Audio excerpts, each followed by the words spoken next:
Good evening mga kazari. So, ayan guys.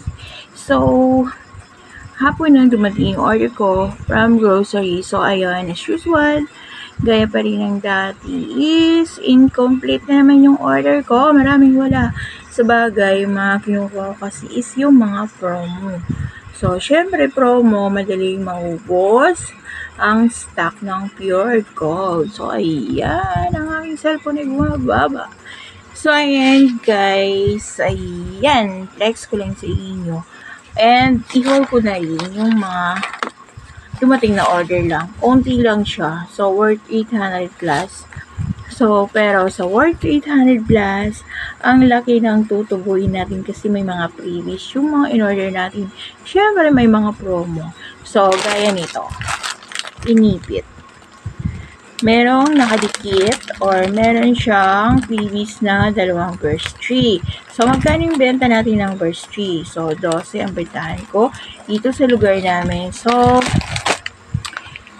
magkano na yung tutubuin natin dyan? So, basta kasama na yung free ay ang tutubuin natin is 48.50. So, bakit? Kayo na mag-compute.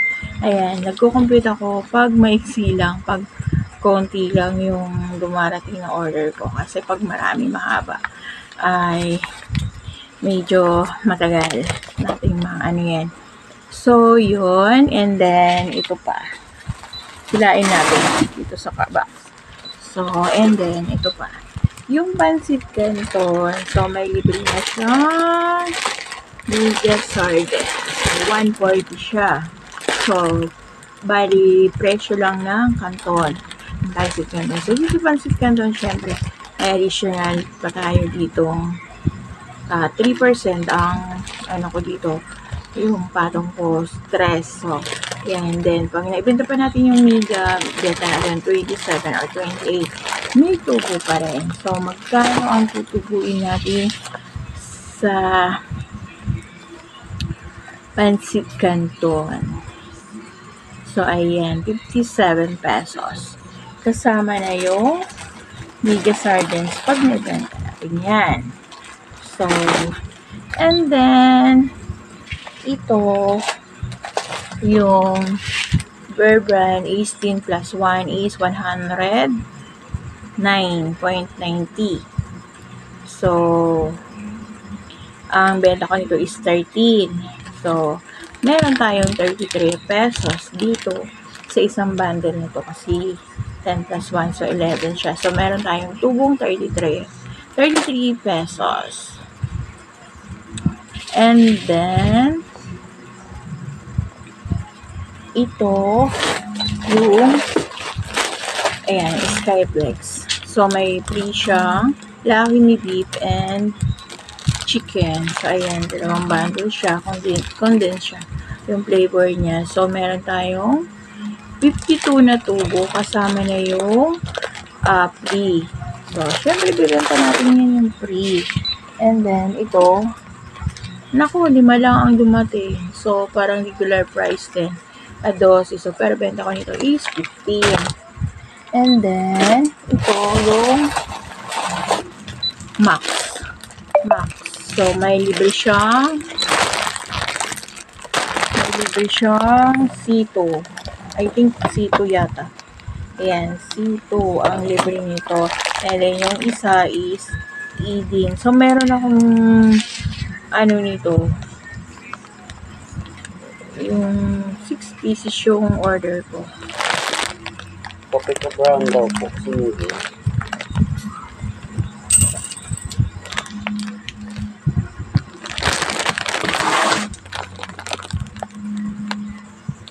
Ay, energy na lang po. Choco milk. No.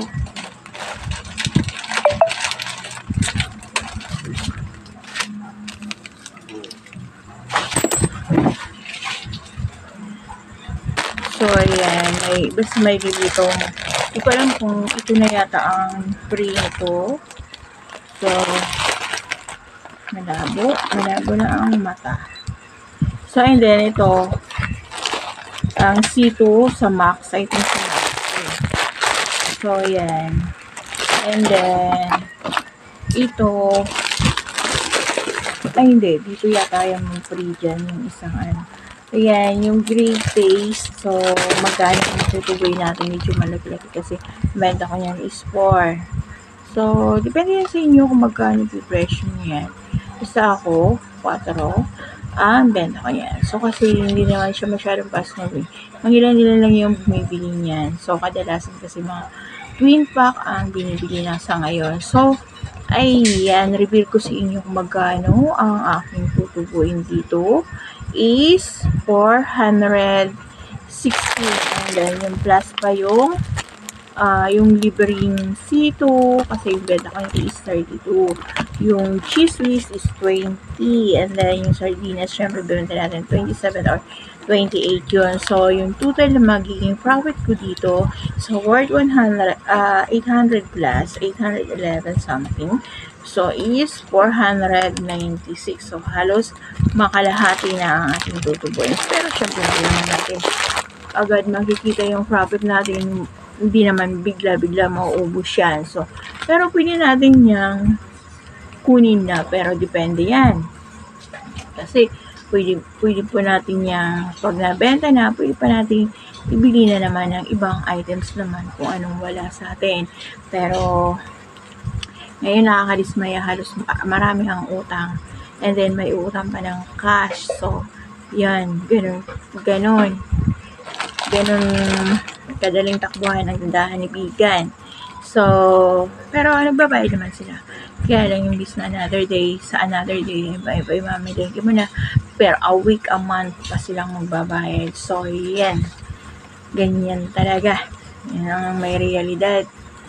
Yan talaga ang realidad na merong tindahan. Hindi may iwasan yung may nangungutang sa'yo halos sunod-sunod. Paggabi pa pati, nangungutang. So, nakaka-stress. Grabe.